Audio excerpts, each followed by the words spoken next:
Hello Salman भाई, कैसे हैं आप? मैं ठीक हूँ। आपका नाम?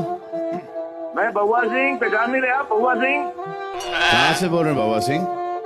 मैं मुंह से बोल रहा हूँ, नहीं मजाक कर रहा हूँ, मेरठ से बोल रहा हूँ, यूपी से। कहिए, किससे बात करनी है आपको? पहले तो आपसे ही करनी है भाई, आप सामने हो तो किसी और से क्यों बात करेंगे हम? अच्छा, कर लो भाई बात। भाई सच बोलूं, हाँ, आप जैसे बड़े आदमी से ना मेरे जैसे छोटे आदमी की बात करने का मौका मिल गया, ये बहुत बड़ी बात है मेरे लिए सच में। अरे कोई आदमी छोटा बड़ा नहीं होता भाई। लेकिन मैं हूँ, कब मिल सकता हूँ भाई आपसे फिर से? मेरे को एक बार जब भी लेनी है, आपने गोद लो टाइटल आप टाइम। मिलेंगे मिलेंगे, जरूर मिलेंगे जरूर। बाबा जी, हाँ हाँ भाई, जरा अपने ओरिजिनल रूप में आके कुछ सुनाया इनको, ताकि हम पहचान सके आपको।